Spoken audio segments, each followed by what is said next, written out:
Hi, Phil Aston here from Now Spinning Magazine with another album review, and I've been doing a lot of box set reviews, new release stuff, and I feel like I need to really immerse myself more and with more additional classic album reviews, or looking back at stuff that's in our collections. At the end of the day, Now Spinning Magazine is all about for music collectors. You know, it's for people that love collecting music. And it's all very well having lots of new stuff on the channel, but really I have so much history, like we all do, many of you. And even if you're 24 and you've got 13 albums, you still count, because those 13 albums are ingraining themselves in your very soul as I speak. But anyway, for this particular episode, I was thinking, someone had left a comment on my Rainbow Rising video.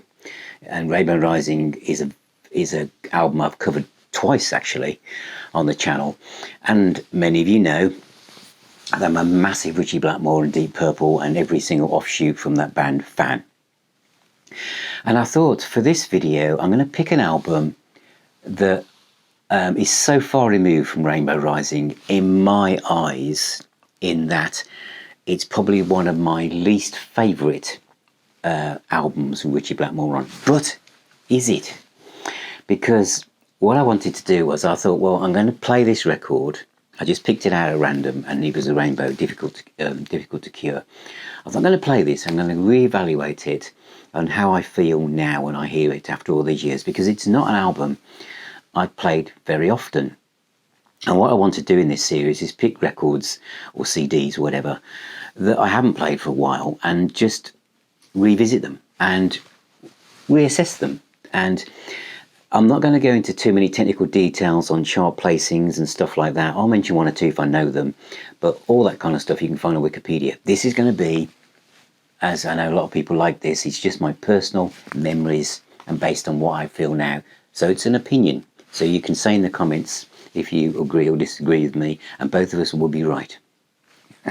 Okay, so Difficult to Cure came out in 1981, so it's following Down to Earth, isn't it? 1979, 1980 really. Came out in 79, but the hits were 1980, Monsters of Rock.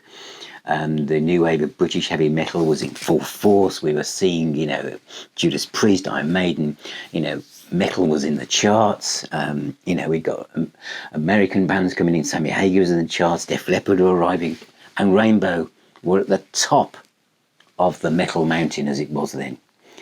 But they weren't that metal, really, by this stage. And I'd followed this band and Ritchie Blackmore since I was a wee teenager. And was very keen to know that the person that I always championed wasn't going to lose sight of, you know, why he was there, kind of thing. And we had Graham Bonnet, and his look and his fashion was at odds with what one expected of a lead vocalist to be. But he was only there for a year, really. I remember I was in Newquay, actually, in Cornwall, on holiday. And I used to, even though I was on holiday, I would read Sounds every Wednesday. And I remember seeing that Bonnet had gone, and some dude called Lynn Turner had been put in place as vocalist. And also, was it Robbie Rondinelli, I think, got that right, on drums. So Cozy Powell obviously had gone, and he left after Donington, which is a great gig. I might cover that one day. And so it was a different band. And so I was excited and all the rest of it. And I think the first thing I heard was this, which is I Surrender, which is a picture sleeve. This is my original, covered in dust, because I've just rescued it from the garage. I haven't played it for a very long time. In fact, it needs a clean if I'm going to play it. And it was written by Russ Ballard, and of course this was Since You've Been Gone was also by Russ Ballard, and I just thought, he's trying to go for another hit, so he's got Russ in again. You know, Russ Ballard, the guitarist from Argent, who is a fantastic songwriter, but also a great guitarist, and Argent were a great band.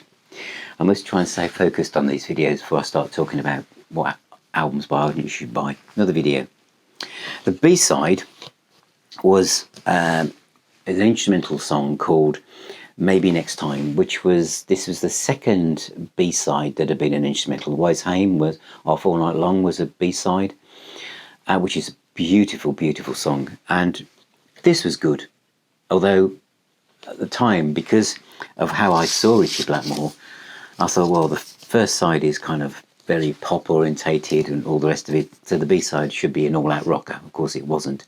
So I was a bit, but this got to number 3 in the UK album charts. So for Ritchie Blackmore, I imagine he was thinking for Cozy Powell, jumping ship, saying that, the band had lost its soul and was going all commercial, and Ronnie James Dio joining Sabbath. Blackmore was thinking, don't care, I'm number 3 in the charts, mate, with a rock song. So fair dues.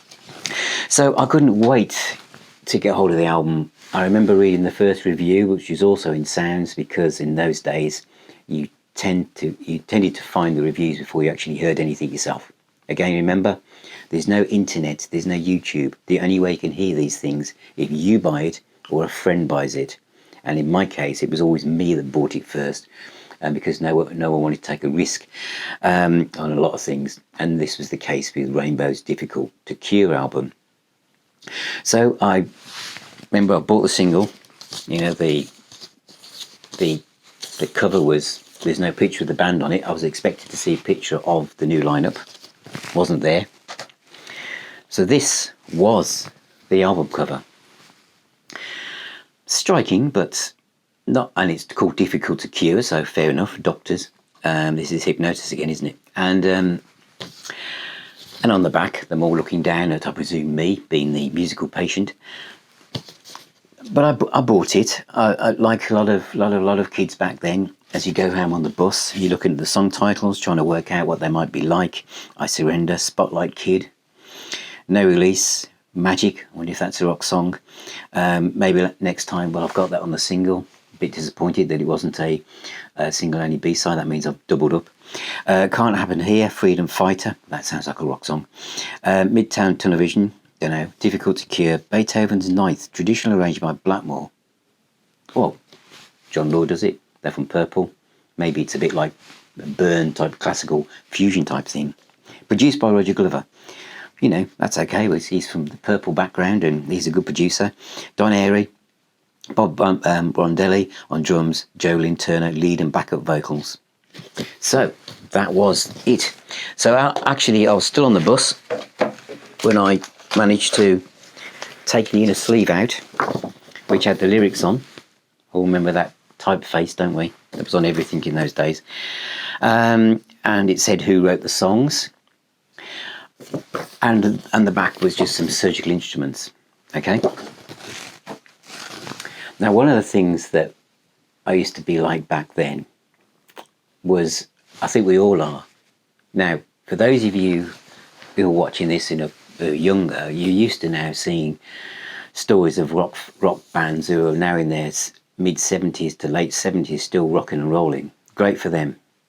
There is no way on earth that back in 1981 I would have envisaged any of the people, the bands that I'd bought, would still be doing stuff. Now, the reason I say this is I saw the fact that there was no picture of the band on that album cover as a great error. One, because I like to see pictures of my musical heroes, and two, they got a new lineup, so you needed to be introduced to the people. But also I was thinking, people released albums almost every year then. Oh my God, they've taken another year out without putting a picture of themselves on the cover, and they're getting on a bit now. If they should put a picture on the cover of themselves while they still look, youngish. I was 22-ish. Blackmore was probably mid-30s, was he? But already my mind was thinking, God, they're heading towards being 40. How much longer can they carry on, playing this kind of music? Little did we know back then what we know now. So I managed to obviously get home and put on the album, which again had pictures of surgical instruments and doctors all over it. In fact, I do have a few facts here I'll Oh, before I do my analysis of what I think of the music then and now, in this book here, which probably many of you have got, which is For the Love of Vinyl, The Art of Hipgnosis. There's a section on this album, actually. I'll read a bit of it out. It says, "The band's manager, the delightful Bruce Payne, rang us up in New York and said, 'Guys, can you start right away on Rainbow's new album? It's called Difficult to Cure and the music is Rainbow. What more do you need to know?' He added a few pleasantries and rang off. And they immersed themselves in Rainbow's music, plus a bit of Deep Purple to get a bit of background, and they came with a fairly simple design involving a typical group picture. It would not feature a rock and roll band, such as Rainbow, but a team of surgeons. Partly because they liked their outfits, especially the masks, and partly because we wanted to suggest this was a vanity photo of the team being snapped for the consultant's kind of photo album before they went off and did some surgery. The supporting surgeons are set back lightly from the lead surgeon, which you can see here. And the effect was achieved by spraying a thin layer of white paint like mist over the entire photo after layering a carefully cut, clear, sticky mask over the image of the lead character, so you would not see the spray. And this was peeled away, giving this kind of image that the others are fading into the background. And also they tried to make it look like it was a rock band made up of surgeons. Would have been good for a band called The Surgeons if they ever existed. And the hospital theme was continued on the back cover, a photo from the point of view of the patient surrounded by the staff peering down on him, which you've just seen, with various degrees of curiosity, unsure how to treat the patient who was difficult to cure. So that's exactly what that means. They were looking down at whoever it was because it was difficult to cure. Okay. Right, so that's the background. So I'm at home and I put it on for the first time. And obviously we've got the first single, which I know because I bought the single, which is I Surrender. And the next song is called Spotlight Kid, which is a real fantastic rock song, the typical kind of Blackmore riff that has been used many times, actually more since than before at this point. I'm thinking of like latter day Deep Purple when they reformed. There's a couple of times I think this kind of riff has been used. But it was a fantastic opening song, but I imagine it probably was going to be the opening song until they had the hit with I Surrender, and then it shunted into second position. But it's a great song. It's an open song, and again I'm hearing Lynn Turner sing really for the first time. I didn't know about Fandango for a few years to come yet. The third song in is No Release, and Blackmore's using this kind of phased effect on nearly all his guitar lines on this album. And this song, this is one of my favourite songs. You could say on this album there are three deep cuts. There's No Release, Freedom Fighter and Midtown Tunnel Vision are the ones that people don't immediately think of when they think of this album. And No Release has got some great moments in it. There's some different sections in it, and it would have been great live. You can almost feel that they could have stretched out in different places. The other thing I want to say at this point is how melodic Ritchie Blackmore's guitar playing is. The other thing about Blackmore, in any period really, but when I was listening to this again today, is that his sense of timing and emotive delivery of the guitar solo that's right for the song. I mean, as a case in point, I Surrender, the guitar lines are so melodic, they are almost like they could be sung. And it's so tasteful. As the 80s progressed, if another guitarist had got hold of this song, when it came to the guitar break, they would have put a million notes in. They still would have been okay, but it just wouldn't have fitted, would it? I think the way that Blackmore plays, and actually, as I listened to this again this morning, although I'd pigeonholed it as one of my least favourite Rainbow albums, and it is seen within Rainbow circles as being like one of the weakest albums, guitar playing wise, listening to it this morning, it's one of his best, because the way the measure behind the solos is, it's like water coming down a rock face just, you know, notes trickling down and pouring down to different places, some dripping, some flowing, some faster than others, and everything just works into the same river that it's going to join. And No Release is one of these songs where it's got different moments. There's a vocal interlude bit where Lynn Turner does lots of overdubs on his vocals, but the guitar solo and the riff, it's just wonderful. It's a great song, it really is. Track 4, though, isn't, in my mind. Of all the things I thought that Blackmore was doing at the time, and I still feel this now really, the track Magic, you know, written by Mike Moran, so it was an outside song, is a pop song. And I guess they were just trying to explore where they could take this while still keeping their rock fan base along with them. But it doesn't work for me. It doesn't work for me at all. And I still think it's the point where Rainbow hit the bottom.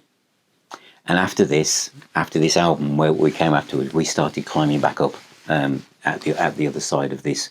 Where, I mean, if Magic had been released as a single, had been a hit, it could have been quite worrying where they may have gone, perhaps. Maybe next time the B-side of the single is Now the Last Truck on side 1. What are my views on this? Now, it's beautiful, isn't it? It's a beautiful instrumental, and it's got some wonderful, you know, fast guitar parts later on in it. It's almost like a song for the guitar. There's a verse, chorus, middle 8, and it's all done through guitar. No voice, just notes. It's very emotive.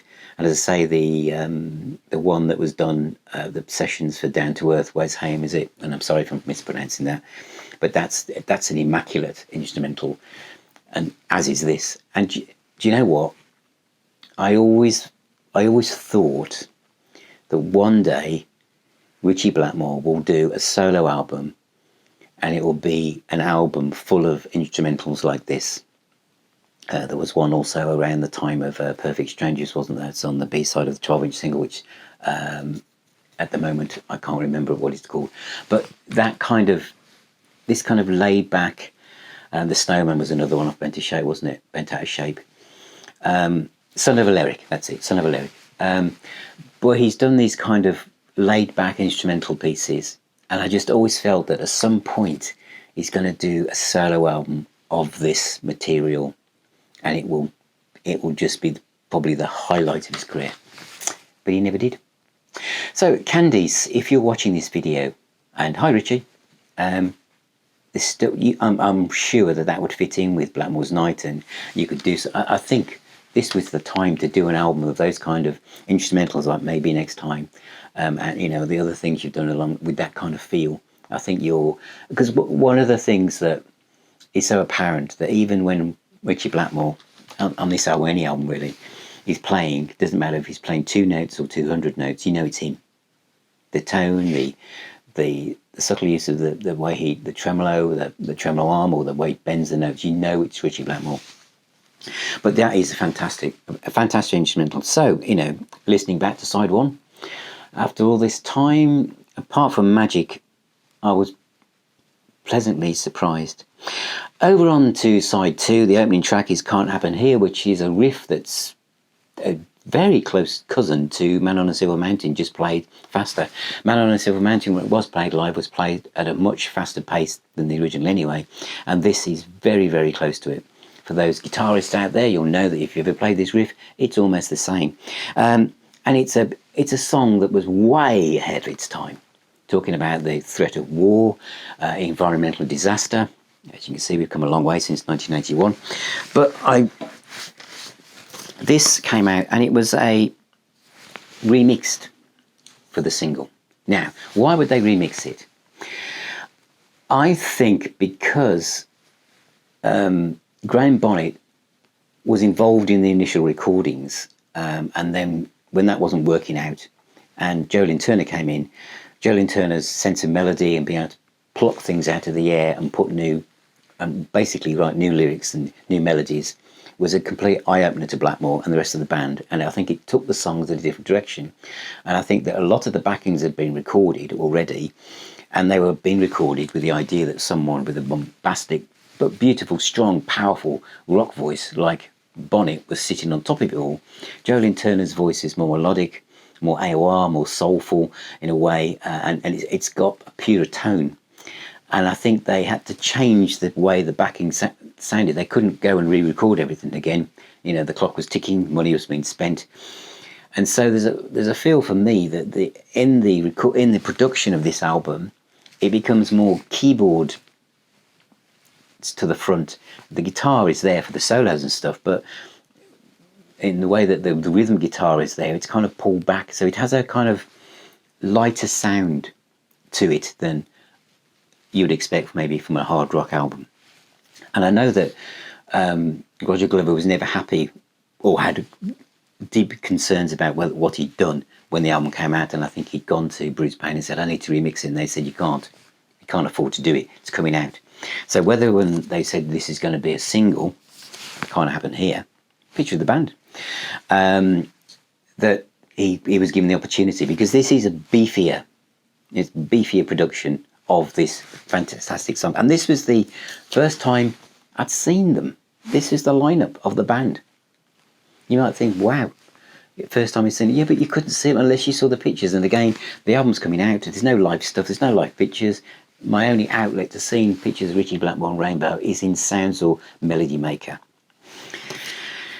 So Blackmore's there's got a baseball bat. Whether that's to keep the band in line, I have no idea. Certainly wasn't to look like a replica of the Thin Lizzy Fighting album cover, but he's also holding it on the back as well.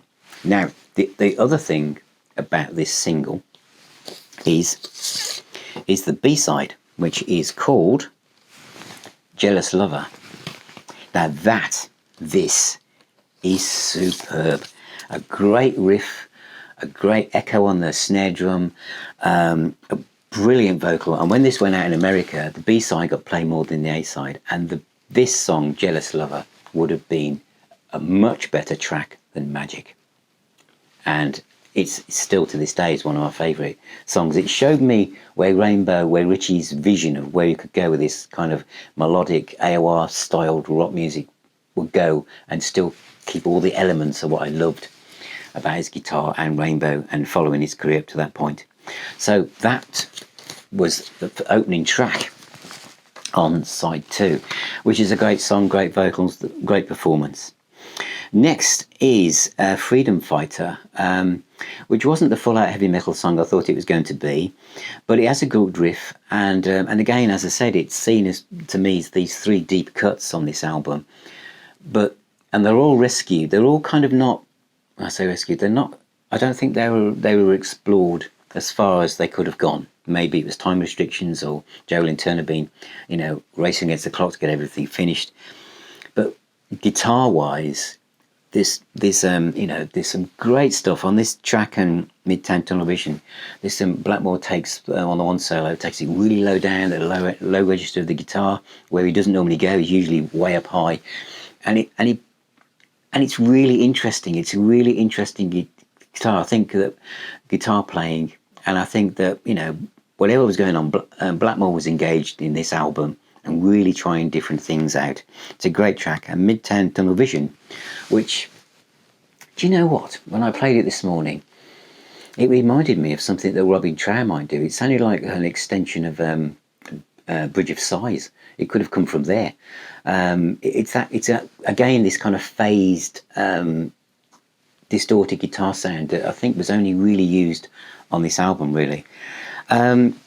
But it's, again, another imaginative and soulful guitar solo, absolutely superb. Which then led into the song I was kind of most apprehensive about, Difficult to Cure. It says it's Beethoven's 9th. Obviously now I'm a huge classical music fan, obviously being married to a classical trained violinist. But I just thought this is going to be da-da-da-da, which is obviously the wrong Beethoven track. And it's okay, it had those elements to it, but it also contains one of, I think, Blackmore's best studio guitar solos.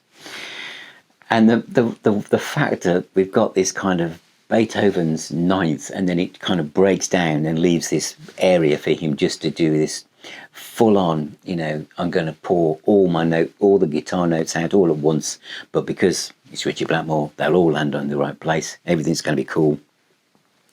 And that's how we go. And it's a fantastic solo. It really is. And even live, it's still superb. I think the Live in Japan stuff is where the live one from when they did with the orchestra. It's just brilliant. Absolutely, probably Ritchie Blackmore's one of his finest moments, I feel. And I'm saying all this stuff on an album that I thought, at the time. And here I am, all these years later, now realising that there's gold in them hills. There really is. And then when it comes to the keyboard solo with Don Airey, you think, well, this is going to be another, you know, lots of triplets and diddly-diddly, you know, following the classical motif. It doesn't. It rolls back and becomes literally sounds like John Lord's rejoined the band, and we have just a really rich Hammond solo over a proper rock backing, and it takes, and again, unexpected, but just superb. And then, of course, we come back into the end of the kind of neoclassical, kind of burnished type of ending with Beethoven stirred into the mix. And then it all comes to a crashing end and ends with a clip of Laurel and Hardy's Canned Laughter, I think, which I remember in the sound review, which was not a good review, saying that the laughter was indicating that Blackmore was taking the piss, and that's the kind of respect he had for his fans. They were not impressed with it at all. And I have to say, I thought, you know, ending it with the canned laughter was a bit weird. And that was it. And I had, in those days, we used to do lots of mixtapes from our friends for their cars and stuff. And I used to put various tracks on it. And I was playing in a band at the time called the Handsome Beasts. And I used to play tracks off the tapes before we came on. And the tracks that I played the most were Can't Happen Here. I love the solo in Difficult to Cure, but no one else seemed to like that, so it never really got any further. But I loved No Release and I say, and Midtown Tunnel Vision, the deeper tracks. But now, playing it again today, I think maybe Next Time is the one that's really leapt out to me, because it made me listen to the songs from the guitar perspective a lot more deeply than I had done before, and it made me realise that the guitar solos and the way that Blackmore approached them, he's got different sounds and different techniques across all of them. So it wasn't just he thought, right, solo time, and just it was a drive past affair. You know, he was heavily involved. And also, be fair to Lynn Turner here, he had a lot of stick, especially playing live, because he was a little bit. If there's a scale between being a rock god and cabaret, he probably drifted too far towards the cabaret area, which is fine perhaps for a lot of American-based bands, but us Brits were quite reserved, so I think we had an issue with that. But there's no doubt about it, his voice suited a lot of Rainbow stuff. Some of the older stuff maybe not so much, but you know, there were still some things like Catch the Rainbow he did really well. Anyway, this is where he started, and this is the future. So there's no point looking backwards, because obviously Lynn Turner is going to take the band through Straight Between the Eyes, which I know some people think is their worst, their kind of the album they say is Rainbow's worst, but I actually like that. And Bent Out of Shape, which is even better.